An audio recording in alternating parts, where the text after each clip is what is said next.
حضرت محمد صلی اللہ علیہ وآلہ وسلم نے فرمایا، جو شخص تم سے تعلق توڑے تم اس سے تعلق جوڑو، جو تمہیں محروم کرے تم اسے عطا کرو، اور جو تم پر ظلم کرے اسے معاف کر دو۔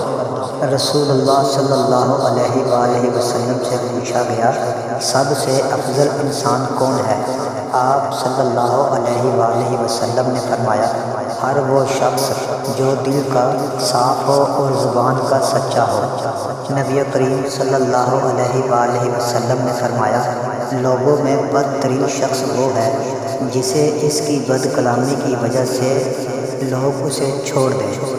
رسول اکرم صلی اللہ علیہ وآلہ وسلم نے فرمایا، جو شخص یہ چاہتا ہے کہ وہ ایمان کا ذائقہ چکھ لے تو اسے چاہیے کہ وہ محض اللہ تعالیٰ کی رضا اور خوشنودی کے لیے اپنے مسلمان بندے سے محبت کرے۔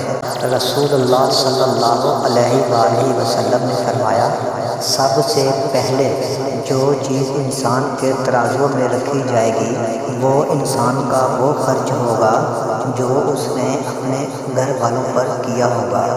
حضرت محمد صلی اللہ علیہ وآلہ وسلم نے فرمایا، والد جنت میں داخلے کا درمیانی سب سے عمدہ اور آسان دروازہ ہے۔ اب تم اس دروازے کو نافرمانی اور برے سلوک سے ضائع کر لو یا اطاعت اور فرمانبرداری سے اس کو محفوظ کر لو۔ نبی کریم صلی اللہ علیہ وآلہ وسلم نے فرمایا، مسلمان ہر چھوٹے بڑے کو سلام کرے، گزرنے والے بیٹھے لوگوں کو سلام کرے اور کم تعداد والے زیادہ تعداد والوں کو سلام کرے۔ رسول اللہ صلی اللہ علیہ وآلہ وسلم نے فرمایا، جب بندہ نماز کے لیے کھڑا ہوتا ہے تو اس کے سارے گناہ لا کر اس کے سر اور کندھوں پر رکھ دیے جاتے ہیں۔ جب وہ رکوع اور سجدہ کرتا ہے تو وہ گناہ اس سے گر جاتے ہیں۔ رسول اللہ صلی اللہ علیہ وآلہ وسلم نے ارشاد فرمایا، میں تمہیں نفلی روزہ نماز اور صدقے سے افضل چیز نہ بتاؤں؟ صحابہ کرام نے عرض کیا، کیوں نہیں، ضرور ارشاد فرمائیں۔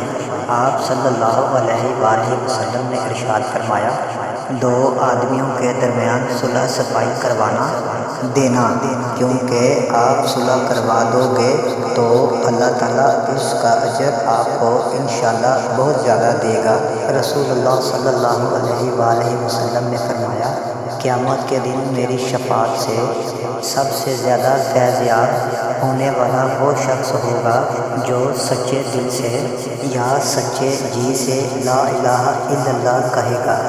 رسول اللہ صلی اللہ علیہ وآلہ وسلم نے ارشاد فرمایا، جو شخص کسی مسلمان کے عیب چھپائے گا اللہ پاک قیامت کے دن اس کے عیب چھپائے گا۔